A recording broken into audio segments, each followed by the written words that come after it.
Welcome, we're continuing our journey through Daniel chapter 11, and in this video we'll be covering verses 22 to 23. Let's give these three verses a complete read-through as they serve to introduce Antiochus IV. Quote, "In his place shall rise a contemptible person, on whom royal majesty had not been conferred. He shall come in without warning, and obtain the kingdom through intrigue. Armies shall be utterly swept away and broken before him, and the prince of the covenant as well.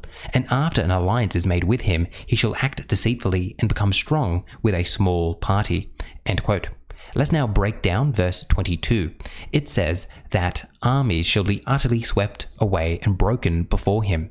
About this, Newsom writes in her commentary, quote, "Although the reference in verse 22 to armed forces being swept away suggests military action, there is no other evidence to suggest that Antiochus fought his way to the kingship. It may rather be that this phrase is a general characterization of his kingship as a whole." End quote. Now, some commentators take a slightly different interpretation of this verse. Remember back from our previous video, the way in which Antiochus took the throne was with the backing of the king of Pergamum, Onias II. His forces came up to the border of the Seleucid Empire, and since our sources don't report any conflict, it seems that Heliodorus simply retreats. So, therefore, interprets verse 22 as armies simply withdrawing from fighting against the might of both Antiochus and Eumenes, allowing Antiochus to take the throne. So writes, "King Eumenes II of Pergamum, with his own political agenda, decided to back him for the Seleucid kingship, furnishing him with money and troops for the expedition home, ostensibly to reclaim the throne in the name of his family. Whatever opposition forces were left, both within and without Seleucia, fell before him. This probably explains the allusion in verse 22, where the Hebrew expression translated as armies in the New Revised Standard Version is literally arms of the flood." End quote. Let's now finish up reading verse 22. "So armies shall be utterly swept away and broken before him, and the prince of the covenant as well." Now, it's widely accepted that the Prince of the Covenant is referring to the high priest at the time, a man by the name of Onias III. So, in his commentary, writes, quote, "Among those who fell victim to him was one called the Prince of the Covenant, probably an allusion to the high priest Onias III, who apparently had pro-Ptolemaic sympathies, see 2 Maccabees 4, 1-6.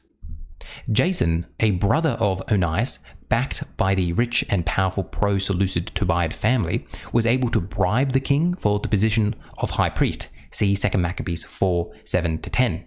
So let's pause here a moment. So we have Jason, who is a brother of Onias III, and he bribes the king for the position of the high priest. Therefore, Jason gives Antiochus money, and in return, Antiochus bestows the high priesthood upon Jason. We continue to read in so, "Antiochus agreed to the deal, but only until a better one came along, in this case from Menelaus, who would later offer a higher bid for the office." End quote. So now we have another man, Menelaus, who, just like Jason, bribes Antiochus IV, but now with even more money, and in return Antiochus IV takes the high priesthood off Jason and gives it to Menelaus. Writing on this matter, Newsom writes the following, quote, "Although the high priesthood was hereditary according to Judean custom, the Seleucid king confirmed the high priesthood in office. When Antiochus IV came to the throne in 175 BCE, however, Onias's brother Jason bribed the king to appoint him as high priest instead. Jason also introduced Hellenistic institutions to Jerusalem, a move that was apparently rather popular at the time, though later condemned in the strongest terms by the writers of 1st and 2nd Maccabees, see 2nd Maccabees 4, 7-10. In 172 BCE, however, a rival from a prominent family, Menelaus, offered the king even more money to make him the high priest." End quote. Let's now move on to verse 23, which says, "After an alliance is made with him, he shall act deceitfully and become strong with a small party." About this verse, so writes the following. Verse 23 probably alludes to the deal with Jason, but surely not to that alone. The Hebrew word for alliance in 1123 is an abstract noun. It may refer not to any particular event, but to various means of connection. The point is that Antiochus is able to use such means, the Hebrew says literally, from connection, to advance his purposes through deceit. Thus, this verse calls attention to shady deals such as the one he made with Jason, but also to deals that he forged with Eumenes of Pergamum, with Menelaus, with various political allies and would-be enemies. Bluntly put, Antiochus was a wheeler-dealer who came to power from disadvantageous positions and with limited resources." End quote. Therefore, when verse 23 says that Antiochus became strong with a small party, this could really refer to any of these connections, and most likely to other alliances we're not aware of. Now, to finish up this video, let's read through the 2 Maccabees 4 account of this constant changing of the high priest. Quote, "Later, when King Seleucus died, and Antiochus, known as Epiphanes, became king, Jason, the brother of Onias, became high priest by corrupt means. He went to see the king and offered him 27,000 pounds of silver, with 6,000 more pounds to be paid later.